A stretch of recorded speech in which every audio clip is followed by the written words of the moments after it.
Okay, this being our last week of school, I've decided one of the best topics we can address right now is audience purpose. It's objective 3A among the TEKs, and we had touched on it maybe possibly a little bit as we were producing videos.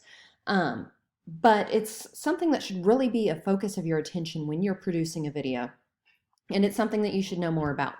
So, for our last assignment, you have a lot of choices. I didn't make a choice board, but I made a list and a PowerPoint to go with it.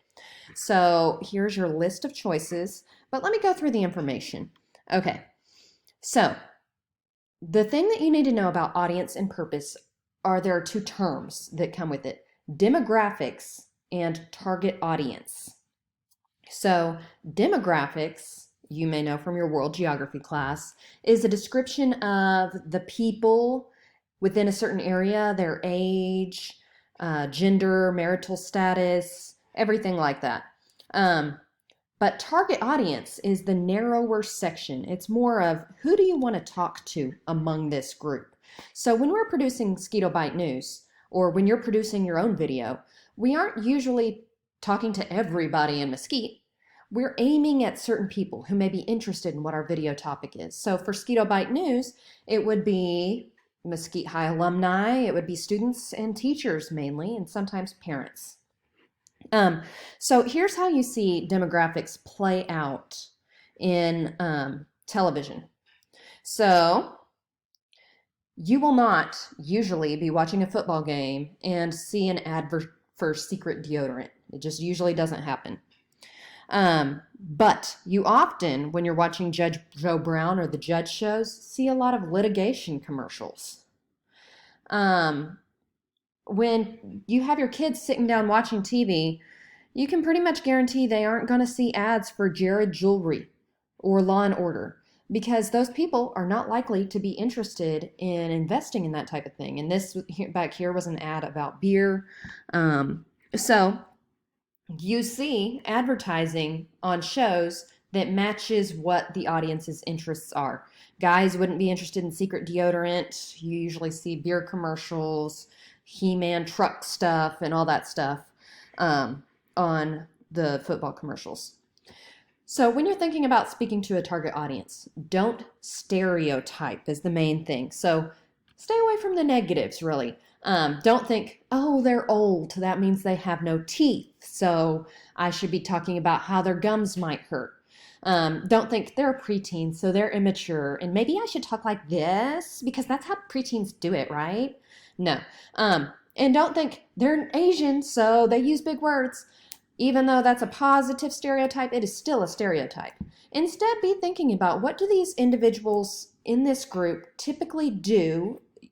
What do they usually want? What are they usually doing with their lives? So if you have an older age group, you know that usually they're retired or usually they don't have kids in the house. So you aren't going to be advertising for them kid stuff unless you're thinking, okay, maybe their grandkids might want this. You might be advertising to them some leisure activities that they could be doing because usually they aren't working long hours when they're older. If you need some help knowing about the types of groups you're trying to reach, use the research. Census.gov does a lot of research on demographics. Pew Research does a lot of polls. They have a fact tank that's good to look at. Barna Group does a lot of research involving faith and demographics. And then Nielsen and Arbitron is a really good one used in radio. I'm not so sure about TV. I believe maybe TV. But they research who listens to what station at what time, what are their demographics. So radio stations really know who is listening to them, and they can adjust their programming based on that. So for the assignments, I want you to practice varying your message based on who would be listening. So one of the assignments I did with my students in the past, which I really enjoyed what they came up with, is take the Humpty Dumpty message, but change it up to fit a different person. So I give you some ideas here: social media addict, soccer mom, sports fan, lawyer, retired war veteran, weather forecaster, anything like that. And just change the way the message is said, but you're still basically telling what happened. So it's not going to be the same words anymore. Same story though. So here's an example. Um, Politicians' voters.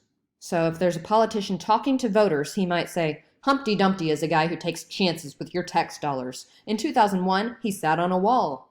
You don't want a leader risking your money like that. And in fact, Humpty followed that sitting with a fall. He then tried to use government funds to clean up the mess, and his constituents are still feeling the effects. So I told that Humpty sat, and that he fell, and that he tried to get cleaned up, but I told it in an accusatory politician way. Here's the Humpty's wife perspective. It's with my deepest condolences that I inform you of Humpty's passing. A guy of great ambition and bravery, some of his risk-taking behavior led to a lofty fall. He was treated in intensive care, but the doctors were unable to revive him. So it's not Humpty's wife speaking, it's her who's getting the message. And so you want to sound real sensitive and bring up his positive aspects, but you can definitely see a huge difference between the way these messages are portrayed based on who you're talking to. And that's how it comes across in media as well. If you don't like the Humpty idea, how about telling a personal story about your life? So, what did you do last week? What's your most embarrassing moment? What's a memorable part of your COVID life? Go ahead and record yourself just telling it. Then think, okay, how would I change this if I were to tell maybe a guy I had a crush on? I would probably get rid of these details and maybe bring out these details. Tell it that different way. Okay, well, how would I tell this if I was just assigned to write a history paper over it? I'd probably add more times and dates, so you're just trying to think of adjusting it based on the purpose. So I look forward to seeing your stories. Here's another option, advertising. So a lot of different people use the same products. People in different groups use the same products, but they have different interests based on those products. So pick a product that would meet interests of people in a lot of different areas. So let's say like shoes. So if I'm going to advertise shoes to a kid, I might say these shoes are comfy, they light up at the bottom, they are easy to tie and untie, easy to get out in and out of. So in a flash, you can be in the condition you want to be in. I wouldn't use the word condition though, because I'm talking to kids. But if I were advertising shoes to maybe a preteen, the appeal is different. They don't care about getting in and out of them as easily, but these shoes are the up-and-coming product, and they've been posted on Twitter and Instagram this many times because preteens are more interested in their prominence as a product. For a retiree, it would be more like, these shoes are so comfortable you won't even feel like they're on your feet. You can wear them here, there, wherever, and on your long, enjoyable walks with your wife. Okay? So you see how you can change how you advertise the shoes per person. Just think of the things that they would be most interested in. Bring those aspects out. This is an activity that we would have done in class had we covered this. It would have been fun. So you can just view it for your enjoyment. If you want to come up with a way to do, I guess you could, oh yeah, I did list this as an assignment. So you could do both partner A and partner B yourself, basically. You list a whole bunch of news PSA topics and then list what categories of people would be interested in those topics, at least like 2 per list per item. Or you could start with the demographics. Say, these are 5 different demographics, and these are some news items and PSA topics that they might be interested in listening to. So then you're just kind of listing.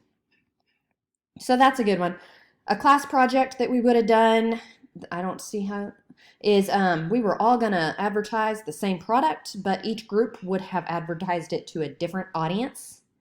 And then you would present your product to all the groups in class, and they would try to guess who is your audience. So you'd have to make sure you actually had a clear audience. And then we would actually send your product to the audience that you were trying to target and get feedback on if you achieved their interests appropriately. So it would have been fun, but now we have this.